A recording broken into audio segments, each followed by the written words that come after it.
Hello, everyone, and welcome back to Monday Night Pod. My name is Jeremy Jacobowitz. I'm here with my tag team partner, Adam Welby. Yo. And this is a podcast all about the Monday Night Wars, the battles between WWF Raw and WCW Nitro. We are coming to, I forgot what I was supposed to say because Adam, it's been 2 weeks because we've been separated and we've been trying to figure out what to do. And we set it up, and if the audio is a little off, who knows? But at the end of the day, this is a nerd podcast. Each and every week, we go back in time, we re-review Raw, we re-review Nitro, and we try and figure out who really should have won the Monday Night Wars. See, it came back to me at some point. That's right. We're doing it in order. In order, by the way, we go back and re-review. That's right, in order. Now, Adam, why should people listen what we have to say?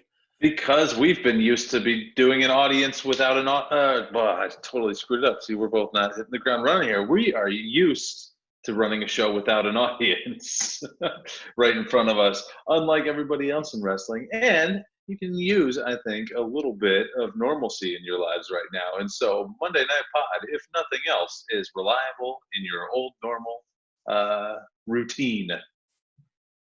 Sort of reliable. Hopefully the audio works. Hopefully we're recording video too. Hopefully you could watch this on YouTube for this week for the first time. And I try and promise content when I don't get episodes up, and I delivered this time. Adam, we have a new episode of Let's Play.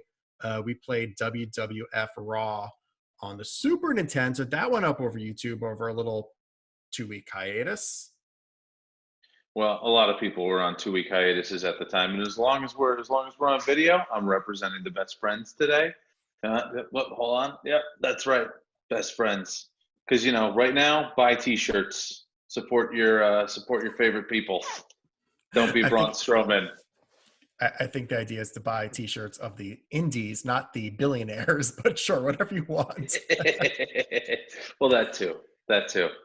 Also, I forgot to mention, we both used to work at WWE. We both used to work in a WWE tape library. Our jobs are to watch all of wrestling. So we've watched every part of wrestling. And I've been watching wrestling the past few weeks. They've been fine. I think AEW has done a better job at these no audience shows. Honestly, the only WWE show I really enjoyed was the first SmackDown with Hunter on it. I think that was like full on stupid, full on funny, full on leaning into this situation. And since then he's been banned and it's been business as usual, pal. Yeah, it's pretty weird to see them just like kind of try and do the same thing, except there's nobody there. And it was pretty funny how quickly they copied turning the hard camera towards the stage. Like after AEW did it on the first week, and then the next week Raw was, I would think it was for Raw, and they were like, "Oh yeah, we're not gonna just shoot a bunch of empty chairs." I also think it was I know they want to fill time, sorry, but when you come to Raw, you watch 5 minutes and then like, cool, see you in an hour. I'm not sticking around to watch a match from 5 years ago as good as it was. I could watch it on the network anytime. I'm out. And guess what? I'm not coming back. And you've seen that as the shows have gone on, the audience just going away because they're like, if nothing's really going to happen, I'm not sticking around. They're trying their best, I guess, but AEW seems to have sort of figured it out. But we'll see what happens in 2 weeks when they run out of footage and there's nothing to. Maybe we'll get like a drone match or something at the Hardy compounds. Pretty good. Well, I guess they shot it in the arena last week. I was reading about it, like, because Jericho wanted to redo a bunch of the Hardy stuff, like, during the show while it was on. So, like, the only thing I read that wasn't live from Dynamite was Darby Allin and Kip Sabian. Well, yeah, but I believe they also filmed I don't think they're going to be live again for a few weeks. I think they filmed everything that those days because there is a full-on shutdown, lockdown in Florida. I don't think they could do anything right now. WWE obviously is filmed through the second week of April or whatever, but I don't know if they're going to get back in there. So, but at least they have 50 years worth of video to cut to. I guess AEW could show the pay-per-views for a few weeks. They could do that. It's not the most exciting thing, but it's a nice thing to fill in. And I'm sure they would try and do something with people commenting from home. Like they've been really good about the pre-recorded stuff. Obviously, just like letting Jake the Snake cut a super long promo in front of a fire pit was just, I loved it. That was pretty cool. I have an idea. Why don't we let Brandy produce her food show again, with the one that she might have promised that I can be on? Although I guess I can't. I'll fly down there. If Brandy messaged me today and she was like, "Hey, want to come on?" I'd be like, "Yeah, I mean the planes are empty. I'll fly down for the afternoon, film, keep our Yeah, distance away, keep our distance, and we'll film." yeah, it's nice that you think you'd be able to get on a plane in a couple of days. You can get a plane. You're just risking things, but I'll be fine. No, Like the I'm just planes are saying empty. the whole the whole plane industry is going to be gone. But who cares? I'll be able to Whatever, fly man. for $10. All right. Well, enough talk about that shit. You want to talk about 1996? I would love to. All right, so let's go to Raw. This is Raw 167. Adam, we are once again at the Brown County Expo Center in Green Bay, Wisconsin, and it's July 8th, 1996. Because I'm watching it, and I like to text you sometimes and just be like, "Hey, I know who we did last week, but making sure we did this." Ever since that week that I watched, what was it? I watched Raw, no Nitro, and it was like shitty Raw. I was like, or whatever. Well, Or I almost made that mistake this week. I turned on last uh, week's and I watched 2 seconds of it, and literally started taking notes. And I was like, I don't remember this, but I kind of have a feeling. And then 30 seconds in, I did my research and I figured out that I was fucking it up. yeah. Well, you know what's happened with me is you go to it, and if one of us has previously watched it, or it's been previously Oh, I played through, forgot and about that. it's cut out at the last like 2 seconds or whatever. So we'll stop watching it. It starts auto playing the next one, and so sometimes you don't catch that, and like you think you clicked on the right one, That but happens to me over time. But anyway, we open up with Gorilla Monsoon, who announces that the Ultimate Warrior has been suspended for skipping house shows. But guess what? He's still on Raw tonight because remember, they don't say this, but this was taped weeks ago, which was probably odd not live. because why not just wait till next week to bury him if he's going to be appearing on this show? I mean, I guess the storyline throughout the show is who's replacing him, so they had to mention it. But it was just one of these things again where it's like, this is what happened. I mean, I guess this is what they're doing now, but like, this is what happens if you take weeks in advance and then you decide to suspend Warrior. I mean, he's never coming back, so whatever you want to call it, fired Warrior. But it's odd to have the announcement that he's suspended and then go right into the Ultimate Warrior match. They maybe could have announced it afterwards or something, or made some kind of angle out of it.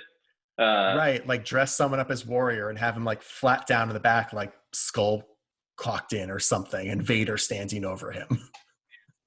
that would be an even better way to bury him, and then build up one of your people. But we could have got they could have called Renegade up for a favor. Oh, that's true. Anyway, so our first match is Owen Hart with Jim Cornette versus the Ultimate Warrior. The match goes 9 minutes and ends when the Warrior is about to finish it, but the British Bulldog runs in and doesn't touch Warrior, but the ref just calls for the bell anyway, because whatever. Yeah, I thought this was pretty long for a Warrior match too. I was like, he's got to be pretty. What did they used to say? Sucking wind so hard that the front row passed out from oxygen deprivation. Right. I mean, my Something two like notes were one, as the match started, we cut backstage to Shawn Michaels and Ahmed Johnson. They were supposed to be in a 6-man tag at the pay per view, but obviously Warrior's not there. So they start teasing who the quote unquote third man is. Yeah, today is really the day to start teasing who a third man is, you dummies. But anyway, we're going to cut back to that 1,000 more times. But the match, I mean, really my reminder for the match was sort of what you said, which is Owen bumping like a lunatic, and then he gets tossed over the top rope so like Warrior can catch his breath. And that's the match. For 9 minutes, it's Owen doing his best and then letting Warrior breathe. yeah, that Warrior is gassed, man. I mean, he's gassed after his entrance. I That's his mean, move. I didn't think it was terrible, but We've definitely seen worse. yeah. After the match, though, it's a 3-on-1 attack as Vader comes in too. They hold Warrior down and he kills him with a Vader bomb. Goodbye, Warrior, forever. You know, I mean, I would have said maybe that. Yeah, I mean, I know they wanted to I mean, the reason they did a suspension thing is because they wanted to extra bury him. You know, I mean, they could have extra buried him even more. I mean, obviously, he probably said he wasn't going to do the job for Owen. Uh, I was listening to. Well, this was also way before they knew he was gone. I This is guess a that's month before true. that. I guess that's true. Yeah. So the smartest thing then definitely would have been your idea of having him destroyed by somebody backstage. Uh, Yeah. and then like there's your explanation right there. You're able to build a Vader or whoever, and then you're able to also get out of it kind of gracefully. But as we know, this period of WWF, grace isn't exactly what they do. So No. Moving on. We come back from a commercial and we see Warrior being dragged to the back by officials. King makes sure to bury him one final time on his way out. And we go back to Shawn and Ahmed. Again, they're in the quote-unquote WWF studios. And Shawn announces that the third man is on his way. Cool. Next up, it's King Savio is Vega. stoked. Right. King, Next up, it's Savio Vega versus Justin Hawk Bradshaw with Uncle Zebekiah. The match goes 12 minutes and 30 seconds. Zebekiah trips Savio, but Bradshaw was going for the clothesline in hell. But because he trips Savio, Bradshaw goes right over him, hits the ropes. So he misses him completely, which allows Savio to hit the spinning back kick for the win. Yeah. Match is kind of boring. I mean, it's 12 minutes. It's so boring. Yeah. It's about having Mr. Perfect call in, and the announcers are talking about third man the whole time. Third man. As you said, definitely not the best time to be to be laying in on the third man stuff, but they decided to, and this was 12 minutes of my life I'm not getting back. Yeah, I mean, it's so stupid too. Mr. Perfect calls in and they just ignore the match because they don't want to watch it anyway. But he basically calls in, they go right to commercial and they come back. Well, they make a point to be like, where are you calling in from? Mr. Perfect's like, a cell phone. So of course they come back for commercial and like, oh, we lost Mr. Perfect. Well, it's like, again, it's these stupid fucking things with them trying to pretend like it's live. Oh, we lost him. Oh, well, dummies. Other notes. I mean, Savio comes out. As Savio's coming out, Brian Pillman comes out, tries to whack him with his crutch because he is like full on loose cannon mode. And also King and Vince go back and forth on the wrestler who, because they had to get their shtick in. Adam, do you know who played who? I do not. That would be one Jim the Anvil Neidhart. Boy. Oh, I think I did know that.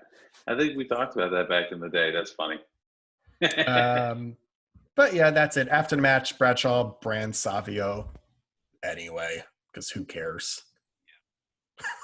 And like your brand is just a stamp. So what's the point? They didn't even show it happening. We just came back from the package or the replay, whatever the fuck it was. That's right. Branded, god damn it. Stupid. God, anyway. Hogan did what he did last time. How could he? God damn it. Next up, we go back to Shawn and Ahmed. They still say the third man is on the way. Shawn talks about next week, Shawn's going to face off against Billy Gunn, and Ahmed is going to face off against Bart Gunn. All the champions and matches together. They discuss that. I like when they do that. I like when they, put gold against gold in singles competition like that. I'm always into that. I'm much more into that than I am, during the John Cena era when Cena would be champion and he would go against the Un-Americans or something. Not the Un-Americans, but who are Rene Dupree and Les Resistance? Yeah, that's right.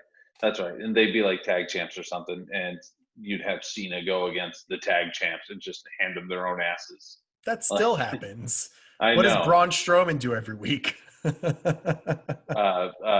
Puts his foot in his mouth on social media, apparently. Nah, he doesn't care. He's a rich man, Adam. Didn't you listen to him? He got his. Fuck everyone else. He was never even in the indies. dude, I was like reading all this stuff about it, and like people were talking about like there's probably been no more privileged person in the history of wrestling than Braun Strowman, even more so than like Mark Henry. He had 2 dark matches to his name when he debuted on Raw. Henry's the one who obviously brought him in. And he just got chance after chance after chance. He was just put out there with like some of the best in the world who could train him like on the job, which, credit where credit is due. When you're given the ball, you have to be able to run with it. We've seen a lot of people get the ball and not run with it. The Kozlovs, the Mason Ryans, the Great Khali's even. We've seen them get handed their opportunities and not be able to run with it. Now he has, but he is so privileged. And for him to not realize that, is a big part of it. And Cornette said something that was very interesting to me, where he said a couple of interesting things about it, but he said Braun needs to realize that he's never spent a day in the wrestling business. He's only been in WWE. That's a totally different thing. I know. Okay, but that's everyone on the roster. I know. Well, no, that's not everyone on the roster. At this point, unless you debuted in the Indies over a decade ago. So you're, yes, enough people, I guess. But for the most part, none of them have done that. You're probably 1 in 3 are just performance center people. You're right. Like 1 in 3, 1 in 4, something like that. But it's just so tone deaf and weird. And what was the other point about him? It'll come to me. But just poor form, I think. I liked when we talked about it before when it was Adam, he's working you. Yeah, of course. Yeah. Well, I liked the back in the day when it was keeps his house warm in the winter by burning marks. those kind of posts I'm down with, but just kind of the lack of awareness was poor form, in my opinion. All right, well, we can move on. Speaking of Jim Cornette, next up, what do we see here? Before we get to that, we see footage from these like random house show parties in the Continental Airlines arenas in New Jersey and from New Haven. It's just like Shawn dancing and I don't know. Block party in New Haven. Like, all right, cool. Great. Cool. Look how much fun they're having. Anyway, next up, it's Bulldog and Vader with Jim Cornette versus the Godwins and Hillbilly Jim. Match goes 13 minutes and 30 seconds. Vader nails Phineas in the back, and he goes right into the power slam by Bulldog for the win. This match was all right. It was kind of mostly a punch kick match, but I like Vader's explosive offense, really. Well, it was more interesting just how much Vader gave them. I mean, like he is slammed hard.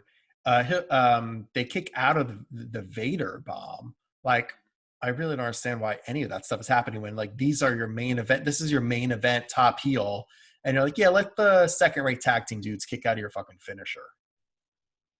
Yeah, it's odd. Even though, I mean, they do treat the Godwins like a pretty, high up their act. And they've upgraded from pigs to having goats that they walked out with this time.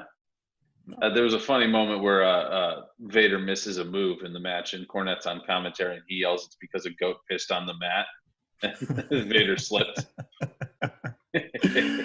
I mean, my other note is another like, hey, we're live, pal stuff is we were promised an Undertaker video package, but we're running out of time, so we're going to get to it next week. They knew this a month ago. They purposely teased something that they knew they were never going to air just so they could pretend like they were live. It is insane. Getting a video package of The Undertaker. Thank you so much, Raw gods. Stupid. Wow. Stupid. Anyway. God damn it. Next up. And they also, I just want to say, it particularly bad pumping in of crowd noise at the end of this match. Everyone is sitting on their hands, and they are pumping that stuff in. Absolutely. It is. It's so dumb. Everything about this is dumb. Anyway, next up, we go back to Shawn and Ahmed. Speaking of dumb, again, before going to commercial, Shawn teases that the third man is Mr. Perfect because he says we have the perfect partner, which means that it's definitely not going to be Mr. Perfect, since that's what they were hinting at the whole time, and Vince assumes that everyone watching is in second grade. They are. Anybody who was watching Raw at that point. Guess so. I guess I was in second grade, but I wasn't watching that. Anyway, next up, we are backstage, and Corny says that he isn't worried about who their partner is. They don't have anyone. He says that every superstar has a prior commitment, and he knows it. So then we cut back to Shawn and Ahmed, and guess what? They know who their partner is, and it's goddamn Psycho Sid. He's here, and he's screaming. He is Psycho Siding it. Yeah. He is doing this thing. He's doing the Psycho Sid thing. He looks huge. Oh my God. Looks like $1 million, that guy. And it's pretty, unexpected, I guess you'd say. When was the last time? Because we haven't seen Psycho Sid on Monday Night Pod ever. We didn't see him in the fall.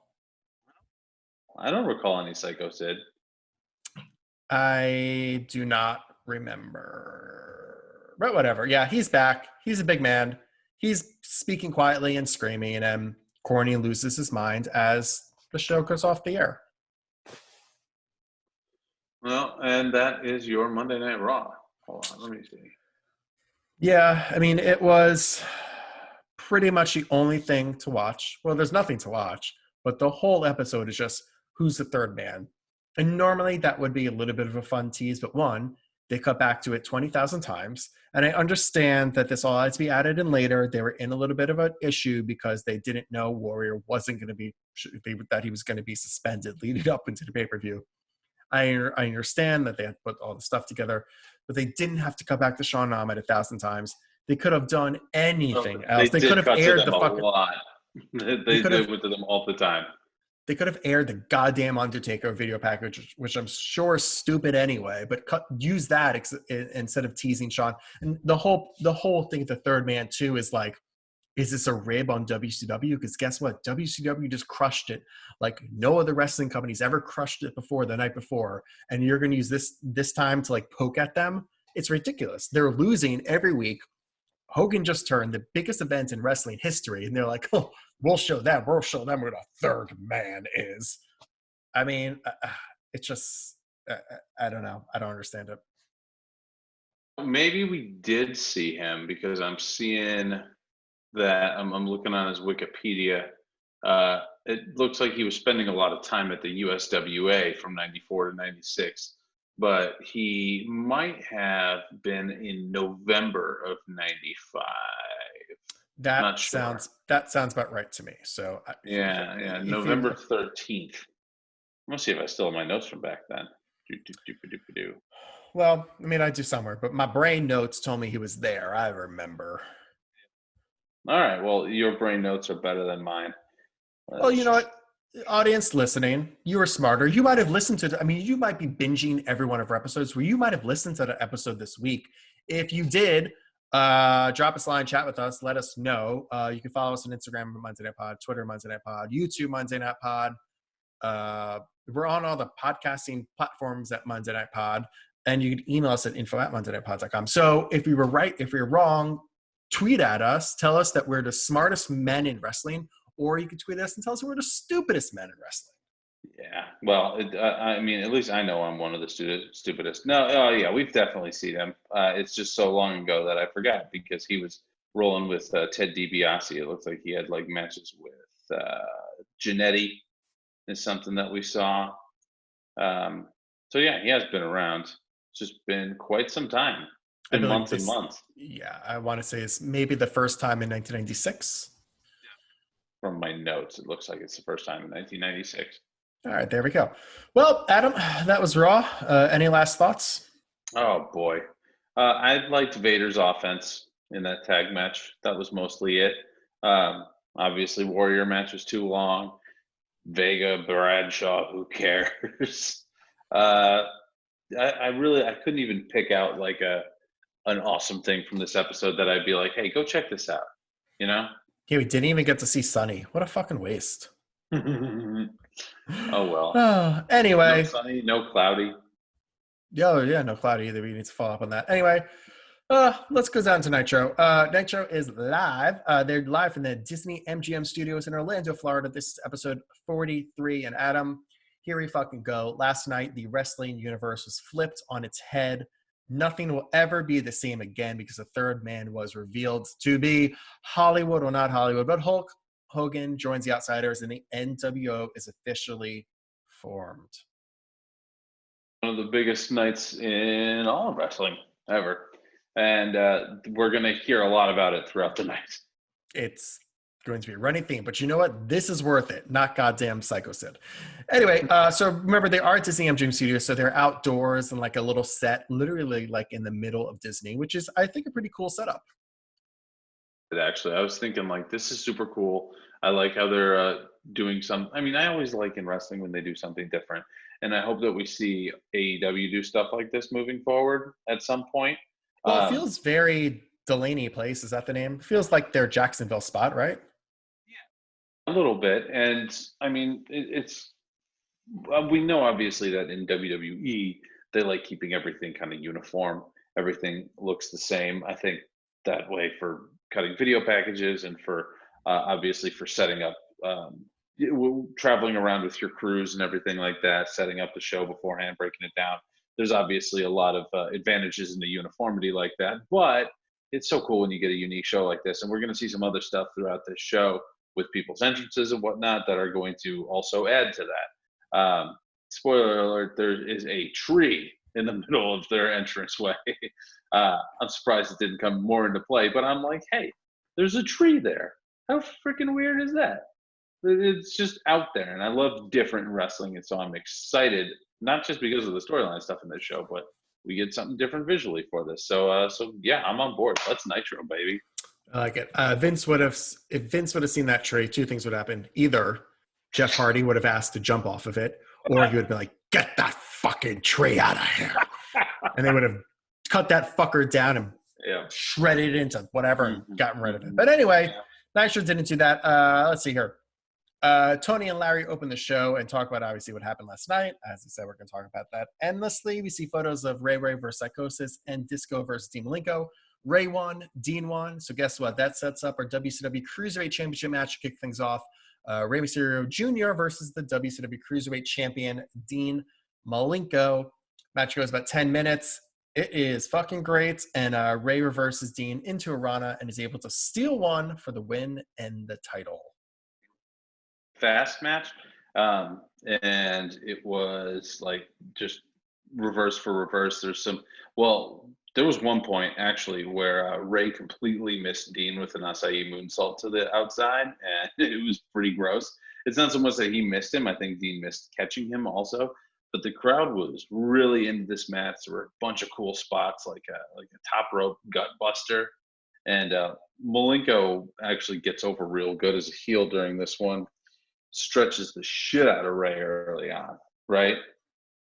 Yeah, I mean, my notes also were he also hits a brain buster in Ray on the outside. And pretty much my biggest overall note was, how in the hell is Ray wrestling 25 years later? Because he should have been dead after this match. Yeah, it must be because he weighed like 130 pounds at the time of the match, so it didn't compress him that bad.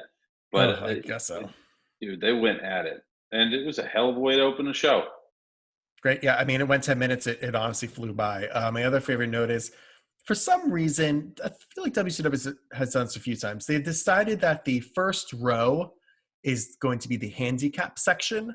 Now, that's nice and all, but for God's sakes, don't put that on the hard camera side so we're not looking at them.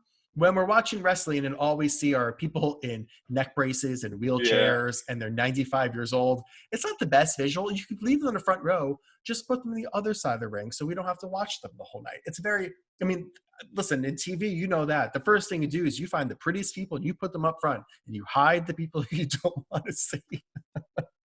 You're 1,000% right. It is not a jerky thing at all to say. I mean that seriously. Because I know the internet might not totally understand that, but as we are both TV people and we know about all that, I went back and I watched Bash. I just after Nitro, I had to go back and I had to watch the beginning of, or the end of Bash at the Beach. And dude, Bash at the Beach had like some supermodels in the front row there. I was like, okay, that is how you do that. Genius. Mm-hmm. All right, next up. Let's see here. We go backstage to Mean Gene, who's with the Steiners and the Nasty Boys. They're going to be facing off tonight to see who takes on Harlem Heat for WCW Tag Team Championships. So, they just like yell at each other a lot. Nothing else much there. I like when Scott calls one of them Fat Boy. That made me laugh. Next up, Big Bubba and Hugh Morris, speaking of Fat Boys, first with Jimmy Hart versus the Blue Bloods with Earl, Robert, Eaton, and Jeeves. Match goes 3 minutes. John Tenta runs out, fights off to fight Bubba. They go to the back. There's no DQ for that, apparently, and the Blue Bloods are able to hit a double back suplex for the win. It's weird because this is a heel versus heel match, but it's not heels like the Horsemen are heels where they're over his faces. It's fucking the scraps of the Dungeon of Doom and the Blue Bloods. So the audience doesn't really know what to do. in it. And like you said, kind of confusing ending with Tenta and all that stuff. But yeah, we got in our 3-minute match, and we're not gonna stick in it for too long. You know what else is Yes. cool? Like even with this trash match, the announcers care about it. The announcers like talk about it, right? They're not talking about like, of course, they keep talking about Hogan throughout the whole night or whatever, but it's not like Bradshaw versus Vega, where like they actively couldn't give a shit about what was going on in front of them. At least they pretend that like there's something to talk about with Dungeon of Doom versus Blue Bloods. Right. They at least they try. Unlike Vince and Right. King, who just can't give two fucks. Oh, my other note was Bubba somehow found like a more insane hat to wear. I don't really understand this. That, and of course, John Tenta still a month and a half later, still have the head shaved. Nothing's growing back, apparently. At this point, if truly nothing was growing back, you gotta shave it. Yeah. We'll see a doctor. One of those things. Next up is Eddie Guerrero versus Psychosis. This match goes 8 minutes and 30 seconds. No entrance for either of them. That's not a good sign. But Eddie hits a huge suplex and follows it up with the frog splash for the win. Which is nice. But there's like tons of cool lucha chain wrestling in this, and uh, there's actually a scary moment at one point where Psychosis gets crotched on the ropes, but it's like on his way out of the ropes. So it's the bottom rope he gets crotched on, and you could see him like he needs to take a breath because I think he really smashed his balls. Like Byron Saxton. Yeah, right. Yeah, this is Psychosis's Nitro debut. Other notes is they go split screen to Rey Mysterio at one point, who is crying about Hulk Hogan being the third man. He's very, very upset, which it's cool. They actually pointed out, they're like, look, like Ray just won the championship, and he still only wants to speak about Hulk Hogan breaking everyone's heart, which I actually appreciated, because I thought the same thing. Was like, where's his fucking belt? And like, no, he's so affected by this, which I think is an interesting choice. It's showing gravity to the situation, and they're talking about it in the right way, like per each character. They're not being cartoony about it. They're not like throwing away their own characters with it. I think it's all being executed very well. uh, I had another thought for this match, at least at the end, because it's so hard to pick out spots in a match like this where they're just both so good. And the Psychosis is able to like get over as a heel throughout the match because obviously everyone loves Eddie. But I was thinking about, why don't people really use a frog splash as a finish anymore? Rollins, does he use it to set stuff up still? Right? I mean, anyone, as far as setting stuff up, I get setting Yeah. stuff up, but like Eddie frog splash finish, RVD frog splash finish. Mhm. Like, I think maybe because of how everybody has to do, a 720 fucking eighter off the top rope to be able to like do anything, like a frog splash would really only get over if it was like Otis doing a frog splash. Mm, that I want to see. That'll be his mania moment. Maybe Well, that already was his Mania moment because they already recorded it all. very true. Well, if he also, I mean, I kind of like the idea of this. Again, what seems to be happening with these pre-tape matches, AEW and WWE, is they're finally taking advantage of being pre-taped, of fixing shit, doing weird shit. I enjoyed the weird Matt Hardy, Chris Jericho thing. I thought, like, lean into the fact that you're pre-taped. So great, make Matt jump around. Although I know he said this week that he wasn't actually teleporting; that it was just the drone putting I'm images of projecting. him Yeah, all over it's whatever. the drone's name is Vanguard One. Okay, Oh, sorry, Vanguard One. Sorry. Vanguard One is a actual backstage correspondent. It's their West Coast correspondent. I Remember? know. So I now know. I do know one of the correspondents for AEW now at this point. Well, it's funny, as I was wondering during the Jericho segment why they never cut to video of the drone, but I guess because they had to rush through that taping to get it up, they didn't have time to get the drone footage and add it. Because I was like, if the drone is there, it's clearly recording, and it would have been so funny to get the drone perspective of Jericho yelling at it.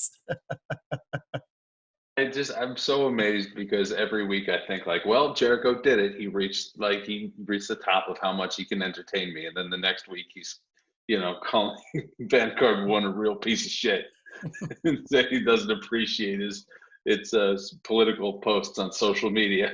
It's like, God. I would just, Did you I listen was, to did you listen to Talk is Jericho with Hardy or with Lee? Yeah. no, I just get the highlights. I don't need to listen to the whole thing.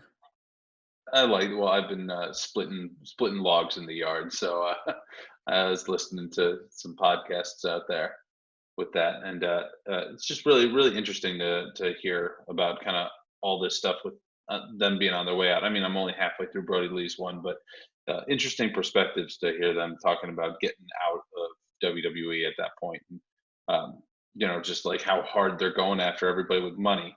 Oh, that was going to be my second point about Braun Strowman earlier. Is that like he got this money deal now that didn't exist 2 years ago before AEW was the thing, where everyone's getting these huge guarantees now and they're getting like crazy money. So a lot more to be thankful for him and the wrestling industry as a whole. I In agree. that way, how did we get onto this originally? Where were we at in Nitro? You were complaining about frog splashes. Anyway, Oh yeah, next yeah. up, So someone use a frog splash. Darn it, Otis who do would a you? frog splash. Yeah, we vote Otis. There it is. Next up, Mean Gene is on entranceway with Jimmy Hart, Kevin Sullivan, and Giant. Oh, they're talking about what Hogan did, and even these dastardly heels are visibly upset at him.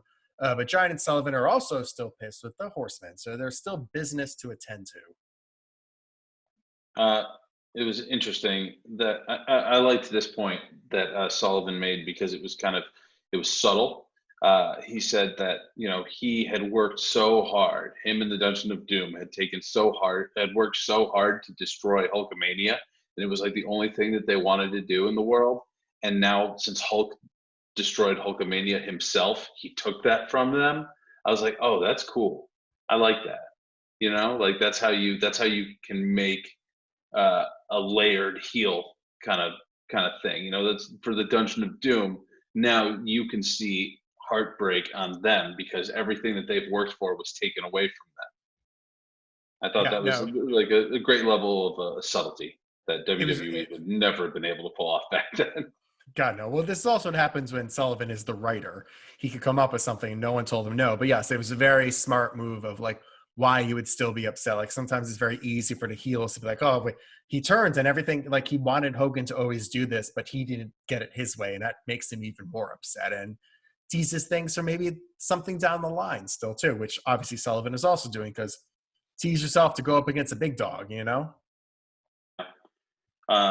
Oh, Sullivan. One other thought. Did you watch the Dark Side of the Ring about Benoit? I did. I watched part one and part two. I thought it was really interesting. I think a few takeaways that I didn't know or maybe didn't have a full understanding of was one, just how much they leaned into the fact of Eddie Guerrero passing away really being the breaking point for Benoit. Like it makes sense and you probably knew what he was dealing with, but I had never read or seen anything like that was really what set him off to whatever for this perfect storm to happen. Yeah. Uh, I the had other thing, heard that was sorry, I had heard that was the thing that did it, and I never really gave it too much credence because in my head, it's been 15 years, but in my head, I was thinking back, and Eddie died in 2005, and Benoit in 2006. But in my head, it was like a couple years apart. Like it was like 3 or 4 years apart in my head for whatever reason, and so that's maybe why I didn't give it that much credit. But yeah, yeah, you're right. Obviously, second point you said. yeah, my second point was, and this is what I texted you about was Christopher Benoit's son that is living now. I don't want to. I want to be very careful with my words because listen, this dude has dealt with more tragedy than anyone should ever deal with in a lifetime already, and I kind of think there's something off about him even more. I mean, more so they didn't even really. I was wondering if they're going to touch upon this in the doc, but like I know that he's been pushing to wrestle as Chris Benoit Jr. It's just like somebody needs to step in. Like he obviously seems to have a great relationship with Jericho and Chavo and like those dudes. Like they need to step in and be like, hey, listen, if you want to go after your dream, that's great.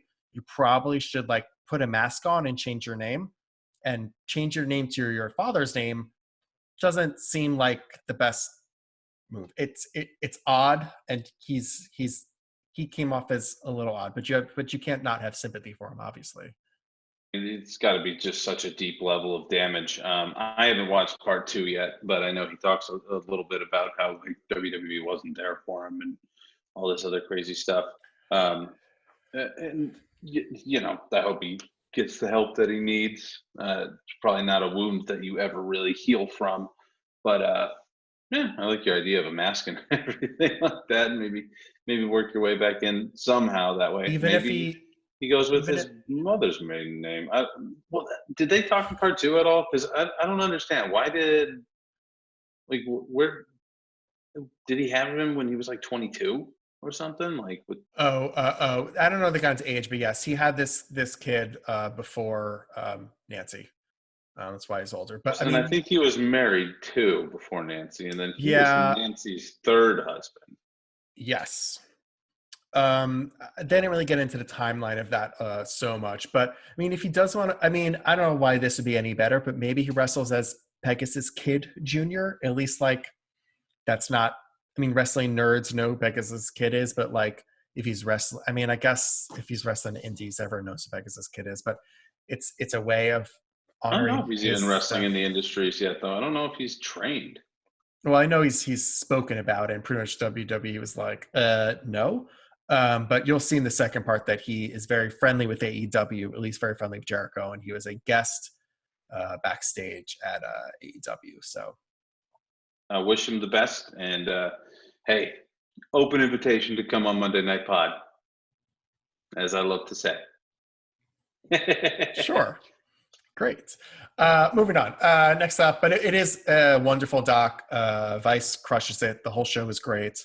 I was saying this earlier to someone. It's like, wrestling fans obviously would get a lot out of it, but I think it's just super interesting characters and stories where you do not have to be wrestling. I mean, if you're listening to this, you're wrestling fans. Why am I pitching it to you if you're not? But I will say it's very well done doc, no matter if you're a wrestling fan or not, which is a sign of a good wrestling doc. Anyway, Absolutely. next up, it is the Nasty Boys versus the Signers for the number one contendership, as we spoke about earlier. Match goes 6 minutes. Sister Sherry is back. She re-debuted last night at the pay-per-view. She's back with Colonel Robert Parker. So the ending sees Parker try to nail Scott Steiner with a cane, but accidentally nails Jerry Sags, and that is the end of the match. And I wrote okie dokie because that was it was a very just sort of out of nowhere. Wasn't really sure if it was over, but it was over kind of thing. The cover, so they're the number one contenders now. But I mean, we've kind of seen these two teams clash a couple of times, and they go at each other hard when they do. And it is really awesome watching the Steiners just suplex 300-pound dudes like across the ring. Like they're throwing them around. They know that they could play rough. It's pretty fun. Yeah, I mean, my other thing was funny. Like Sags takes like a kid sitting in the front row with like a little plastic chair. He takes the chair from this little kid and just nails Scott Steiner with it. No DQ. It was the loudest thump in the whole world, right in front of the ref. Doesn't matter, but it was a funny moment nonetheless. Yeah. Well, but yeah, I enjoyed it for what it had to be. Yeah, I agree. definitely. Sister Sherry's back. There you go. Mean Gene is in the ring with the Nasty Boys. Sags is like selling the shit out of being hit in the head of the cane. It's actually pretty funny. They're talking about wanting change in an organization, and they have a little feel of a heel turn in them. You feel it. They sense it. Maybe this full-on heel turn coming. Yeah. Well, I mean, when you don't see anything wrong with what Hogan did, you're kind of, Right. They are. What's funny is I bet you that wasn't even in their promo, but Hogan's like, "We'll get you an NWO, brother. Just gotta tease it. We'll get you there. right. Get you the money. Get you guys. Yeah, we'll get you guys here, brother." Anyway, next up, it's a WCW US title match. Ric Flair is our new US champion after defeating Conan last night. It is Jim Powers versus Ric Flair with Deborah, Liz, and women. Match goes about 5 minutes, 45 seconds. Flair eventually locks on the figure four, holding on to women's hands for leverage, I guess. And Jim Powers submits. My favorite part about this match was on the outside. I mean, Flair is doing his perfect Flair stuff, as we've talked about. Flair's in the prime of his life right now, just in the prime of his career as a performer, and just so in demand of everything that he does. And there's that one point in the match where he goes to the outside of the ring, he gets in a screaming fight with just this big fat guy in the audience, and like without missing a beat, he walks, to the fat guy, has the argument, walks to woman, twirls her around a couple of times, and then gets in the fray, just without missing a beat at all between those three things. And it's just so peak Flair that he's able to go from, wrestle, confrontation, dance, back to wrestle. Well, my favorite part was that they kept like putting Jim Powers over as like this young up and comer scrappy guy, but like he was literally in a WWF over 8 years ago in like major tag teams. It's sort of silly you don't have to mention he was a WWF superstar or whatever you want to say, but to pretend like he's some rookie when he's a vet, like it was an odd way to sell him. Yeah, but their kind of thing. I mean, he wasn't a big enough star that like everyone can see him that way. You know what I mean? He like was and they kind of do that in a way now. Like they, when Ricochet came around, they kind of talked about him as some young upstart. Same with back then Neville, when like these guys had been fucking going at it for 10 years. But if you've wrestled in the indies for 10 years, that's separate than wrestling for a company that's bigger than you in two major tag teams. You goddamn wrestled in WrestleManias and stuff like Royal Rumbles. WrestleMania, that's true. But I was gonna, like Ricochet was, he was Prince Puma. He was in Lucha Underground, which is, it's not indies. It's not the biggest thing ever, but it's not indies. It was indies. I mean, definition of indie now, what the fuck does that mean, I guess? But it was not, you can't say that was in the top 5 wrestling organizations in North America. So yeah, through North America in there, just to confuse you. I'm just trying, I'm even thinking about like things that have like a TV presence, because at least like Lucha Underground, I believe it's still on Netflix even. Oh, maybe it's on Netflix, true. I don't know. Well, whatever. Anyway, next up, Mean Gene is ringside of Flair, Arn, Mongo, Woman, Deborah, Liz, no Benoit. Arn talks about how disgusted they are with Hulk Hogan. Mongo just spews nonsense because of course Mongo does. And Flair talks about fucking because of course that's what Flair does. Lucha Underground left Netflix in November of 2018, and it looks like it's available on Prime now. Oh, so I could watch that. Yeah.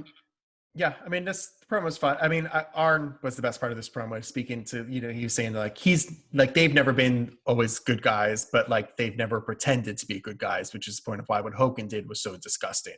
They're not role models, but Hogan tried to be a role model, which I thought was a really subtle, cool, interesting take on it for these heels to be upset with him in their own way. Yeah, it was like kind of one of the best promo pieces I think I've seen from Arn. What did Flair say?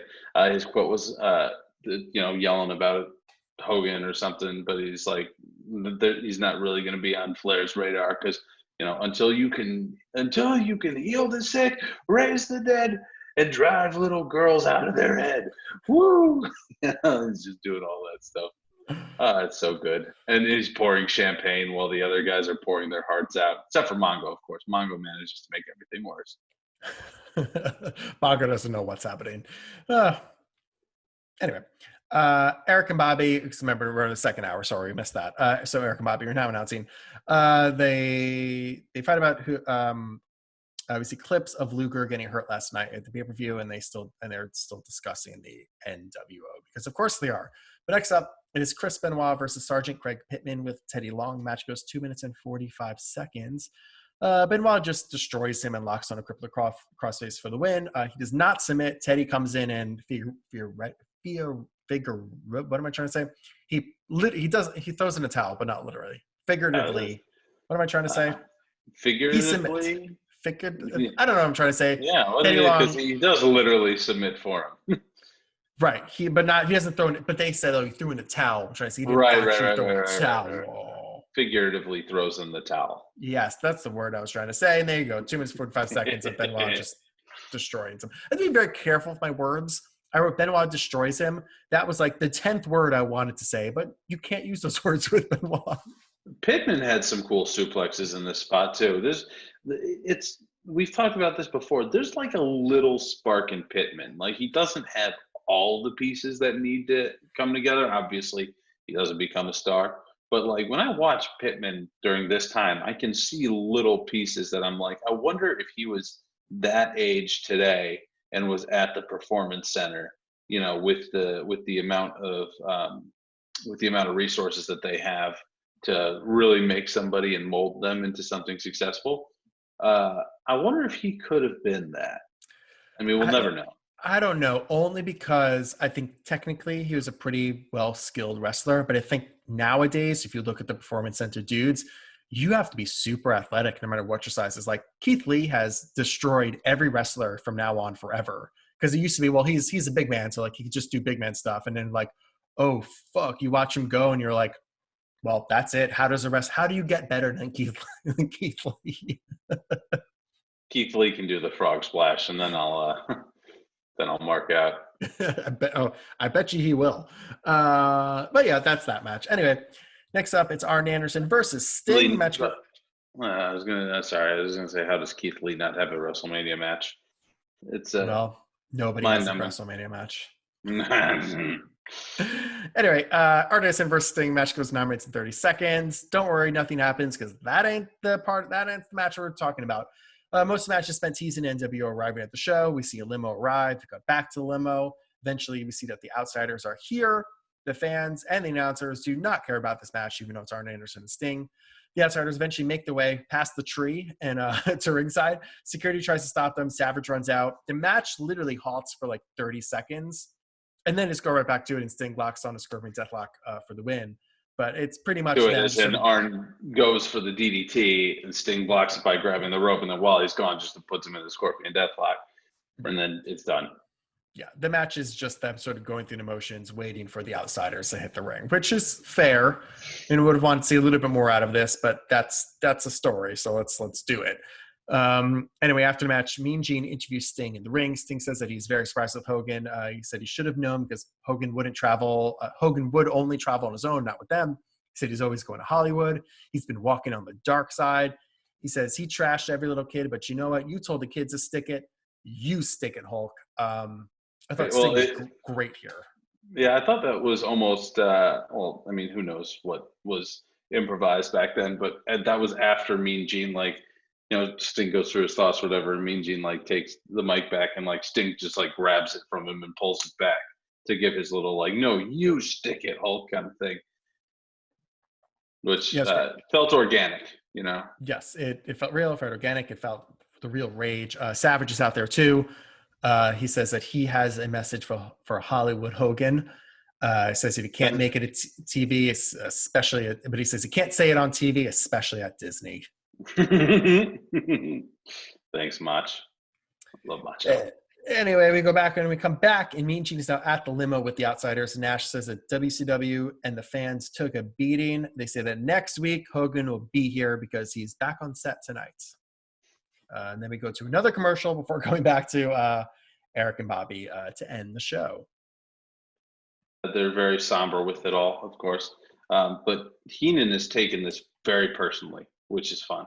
He's like, totally way into like what's happening and defending WCW. And it's cool to see because, him as the heel is kind of like pouring against these guys so much, but he always takes the heel side. And so it really puts them on another level of heeldom, even though I kind of thought that Nash and Hall's promo kind of sucked by the limo.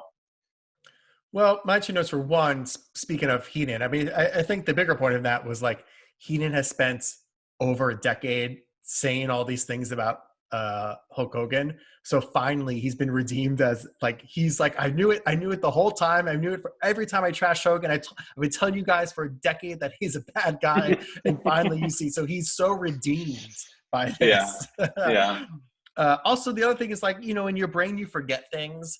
And in my mind, like we had this epic Hogan coming out this week to give us a promo. And I thought I was waiting all night to see Hogan and he didn't show up. How bizarre. And yeah, I thought it was just such a missed opportunity of like, bring him out. Like you teased the footage from last night, the whole night, which I guess is, yes, at that time, everyone wants to see that. But like, how do you not have Hogan come out and do it tonight? Why do you wait an extra week? What's the difference? Like, this is your time to hit it. I mean, obviously it worked out anyway. It sort of worked out anyway, I guess. But it was odd to me to tease the whole night, Hogan never show up, and then move on. I was like, oh. Yeah, it very much felt like not striking while the iron was hot in that one. Exactly. But as you say, it worked out. It worked out for 83 weeks, I guess. Yeah. This wouldn't have changed anything, but yeah, it was an interesting decision where I was just like, oh, I wanted to see what this dude was cut like an amazing promo, and yeah, we sort of had Scott Hall and Kevin Nash being the outsiders rather than cutting this like decisive, amazing promo. Like I would have, if they had literally just repeated the promo from the previous night, just in different words, it would have been amazing. But I guess we have to wait one extra week for that. I'm going to be excited for that because, rain or shine, now that we figured it out, Monday Night Pod will be back to tell you that story. Maybe, or we're going to have to re-record this whole podcast. God knows what's happening once we finish this one up. Anyway, Adam, favorite moment match of Nitro? Nitro, you got, I loved Ric Flair being Ric Flair, but match of the night is obviously Malenko and Mysterio. That's one to like go back and check out. 100% agree. That is absolutely worth checking out. It's 10 minutes. It flies by. It is classic Ray. It's classic Dean. The atmosphere is really cool. The crowd is really hot. You see a title change. I was going to say it's kind of cool too because it's daylight actually during that. This is one of those. Oh, I was going to talk about like a thing that leads into them being outside or lends into them being outside is like, man, when Ric Flair is coming out, they're firing off the fireworks, and it's cool. I want to say that that wasn't even for Nitro because, Disney has fireworks every single night because they went on for a while. My guess is that they timed it perfectly or just about perfectly for him to come out right when the fireworks were going off, which was a very cool spectacle and very smart idea. Feels like a very Bischoff idea. Yeah, Nitro's just doing a lot of things correctly right now. It's going to be sad to see them go down. Well, we are a very long ways away from that, Adam. We sure are. But we are in the middle of the 83-week streak. So Nitro, of course, wins. They get a 3.5 and Raw gets a 2.5. Raw didn't deserve that because Raw was worthless. At least as much as I've bitched about, like, let's end somewhere different than where we began, and we have their third man by the end of it, like, it wasn't interesting enough to sustain a whole show. It was weird with the whole Warrior is suspended kind of thing. It's just good. There's so much that could have been handled better, and there were so many throwaway things in it. Vega Bradshaw was a throwaway. Ultimately, Godwin's versus Bulldog and Vader was a throwaway because you don't even have Sonny out there to harass the Godwins to move that story on at all. Whereas, like, pretty much everything in Nitro has meaning in some way or another. Even like if you take a short match like Pittman versus Benoit, we have this new dynamic that we're seeing between Pittman and his manager, Teddy Long, where Teddy Long threw the towel in for him, even though he was sitting there with a thumbs up while he was in the crippler crossface. I agree. There's definitely no reasons to watch Raw, and there's enough reasons to watch Nitro. Nitro deservingly won. So remember, folks at home, you are supposed to be keeping track of this because we forgot. So one of you loyal, amazing listeners is keeping track. If you want to check off the box for Nitro, that is who we picked for this week. And thank you. Hopefully. Well, I don't know, Adam, any last thoughts here before I start teasing everything? I don't right now because I think my headphones have run out of battery. Well, I still hear you loud and clear. Oh, wonderful. So that's a good sign. Yeah. What timing? They knew. Well, now you're on mute. Now we're definitely not going to hear you. There you go. Now I can hear you. My last thoughts are I'll tease everything and you can think of something you want to say. If you have made it this far, you are amazing. Wherever you find this podcast, whether it be Spotify or Apple or Google has something, or no, there's other places too. You guys have messaged me. Make sure you subscribe and follow me. And if you are an Apple podcast, make sure you leave a 5-star review.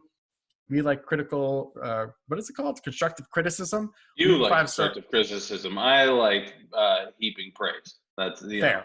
Very unabashed fair. heaping praise.